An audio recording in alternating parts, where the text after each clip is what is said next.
Nathan, thank you. We turn now to COVID-19 in Arkansas. An elementary school in Conway is closed today due to dozens of COVID cases among students and staff. Conway School District tells us that there are 30 confirmed cases at Julia Moore Elementary School. Officials say the campus will reopen on Monday. Stay with THV11 and thv-at-noon.com for the latest on this developing story. Nationally, COVID cases are rising in places that saw a drop in the past few months, prompting some states to increase the availability of booster shots to a wider population. Natalie Brand has the latest on the troubling trend. Health officials worry about a potential fifth wave of the coronavirus crisis, as at least 35 states have seen daily COVID cases trend upward over the past 2 weeks, according to Johns Hopkins University. With the numbers rising, California is among several states taking steps to make booster shots more widely available. If you think you will benefit from getting a booster shot, I encourage you to go out and get it. Supplies available. California's State Department of Public Health is now directing healthcare providers not to turn away fully vaccinated adults who want the COVID booster shot 6 months after their second dose. The CDC currently recommends booster shots for seniors, people with chronic illnesses, and people who work in high-risk jobs. The Washington Post reports health officials in the Biden administration want to expand eligibility, but the CDC director wants to examine the data first. In Colorado, though, where COVID cases are spiking, the governor has signed an executive order declaring Colorado a high-risk COVID state, making all adults eligible for the booster. We still want to provide the very best care to our patients, but that's just a little more difficult in these trying times. 95% of the state's ICU beds are now full. The Department of Health says nearly 40% of hospitals in the state are expected to experience staffing shortages within a week. Everybody is still obviously committed to doing the best they can and take care of patients, but I think there's also sort of a sense of wanting the community to step up. Doctors say 80% of the state's hospitalized COVID patients are unvaccinated. Natalie Brand, CBS News, Washington. Of course, we've seen a rise in COVID cases in Arkansas over the past few days as well, something we'll keep you updated on.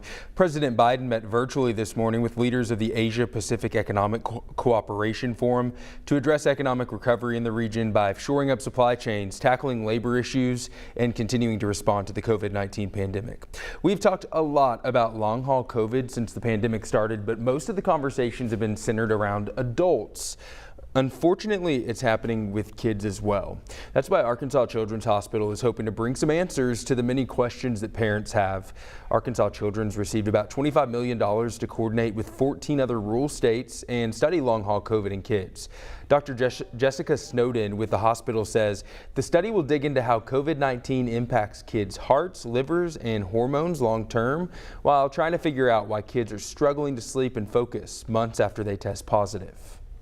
The more we can understand about how this is impacting children, the better we can do to get them back on the course that we wanted them to be on in the first place. The study actually hasn't started yet, but doctors say kids should be able to start enrolling soon. Once signups open, we'll have that information on thv-11.com. New at noon, Governor Asa Hutchinson is endorsing Sarah Huckabee Sanders to be the next governor of Arkansas. The support comes just days after current Attorney General Leslie Rutledge ended her gubernatorial campaign, switching her focus to the lieutenant governor's race. The governor released a statement saying, quote, "Sarah has earned the Republican nomination and I'm delighted today to endorse her for governor. The state of Arkansas will be in good hands with Sarah as governor and she has my full support," end quote. Arkansas's 2 U.S. senators also endorsed Huckabee Sanders this week.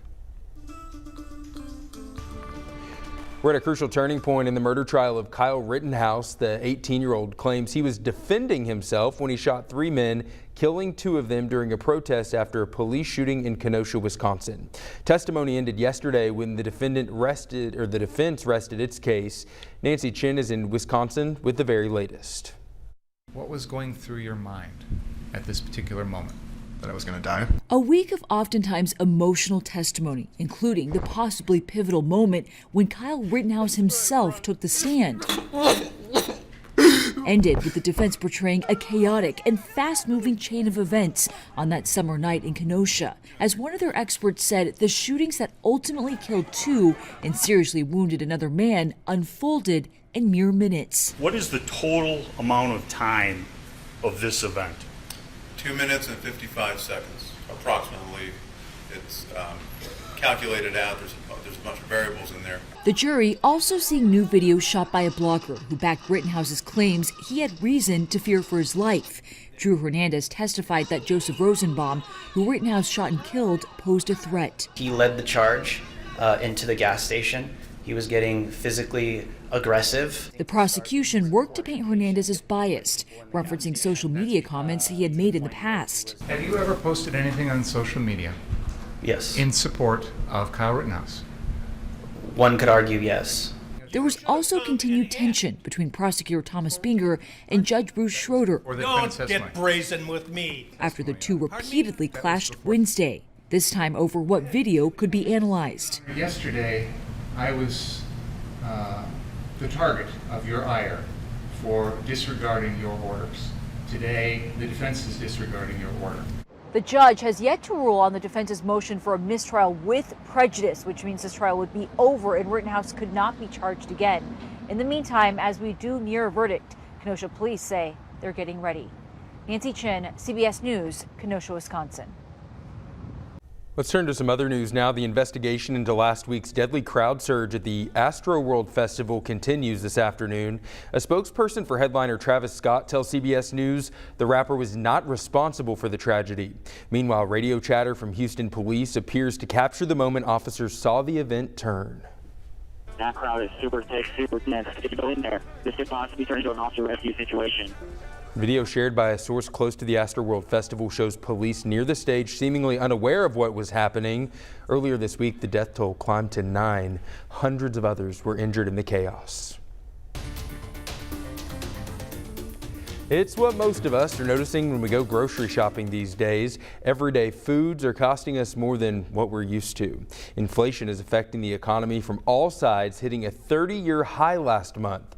THV11's Jay Jackson breaks down the toll it's taking on small businesses. Brisket barbecue on a portable grill. Like chicken, beef is up 3 times what we were paying a year ago. Sauces drizzling over plates to go. Last year, we were probably paying anywhere from $22 to $25 for frying oil, and now it's almost $50. The everyday sights and sounds of food business owners at the AR Commercial Kitchen, except there's a bitter taste left behind when it comes to costs. Chicken wings going up, everything is going up. Nothing is safe from inflation. I mean, the biggest way we've experienced inflation is in our food costs over the last 8 to 12 months. Like these gloves a year ago were $6 a box and now they're $18. It's something felt across the board. A report from the Labor Department shows grocery prices jumped more than 5% in the last year. The culprit? Inflation. Basically, your dollar just isn't going as far as it used to. That happens when the cost of goods and services start going up. On the one hand, you have a shortage of supply and very strong demand, and those two pressures combine to put upward pressure on prices. UA Little Rock economist Michael Packo says the Federal Reserve tries to cap inflation at 2% each year on average, but it increased 6.2% from October of this year from last. So how did we get here? Inflation started right here, where usually the Federal Reserve keeps it at 2%. But over the course of the pandemic last year, it kind of went under, and now it's like it's trying to bounce back. But then because of the supply chains and all of that, it's going even further, right? That's basically the story. We are in this kind of transitory phase. The question is transitioning toward what? Toward a higher level of inflation over time, or a temporary surge of inflation where we'll get back to a more normal rate of price increase going forward. So until the supply chain and inflation get sorted out, there's a good chance all of us are stuck with these higher costs. Okay, can we continue to sell this item? But it's causing us a lot of heartache. In Little Rock, Jay Jackson, THV11 News.